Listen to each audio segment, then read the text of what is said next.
Tensions internationales, menaces américaines contre la Russie. Donald Trump hausse le ton face au Kremlin. Le président américain brandit la menace de nouvelles sanctions bancaires et de droits de douane en réponse au bombardement russe contre l'Ukraine.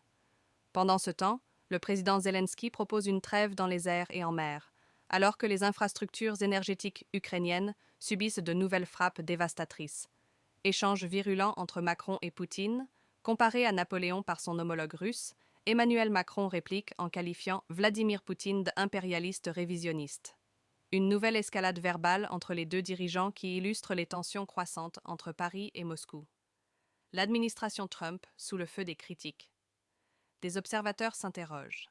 Peut-on comparer l'administration Trump à l'Allemagne nazie? Les polémiques s'accumulent. Elon Musk accusé d'avoir fait un salut nazi, l'humiliation publique du président Zelensky, la stigmatisation des étrangers, des licenciements brutaux et des ambitions territoriales affichées.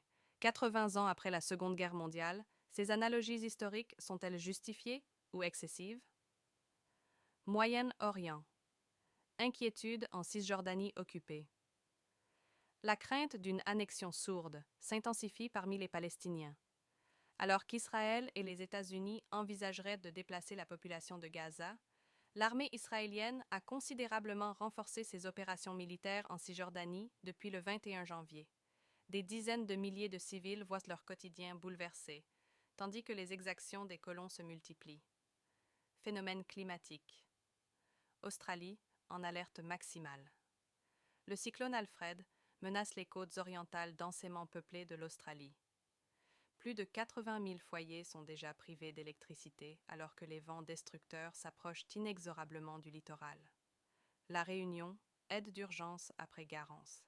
Suite au passage dévastateur du cyclone Garance qui a fait 4 morts fin février, 200 millions d'euros ont été débloqués pour les collectivités de la Réunion. Une réponse rapide comme l'avait promis le ministre des Outre-mer, Manuel Valls. Société et environnement Nigeria.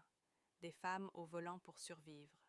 À Lagos, capitale économique du Nigeria, la crise pousse de plus en plus de femmes à investir un secteur traditionnellement masculin.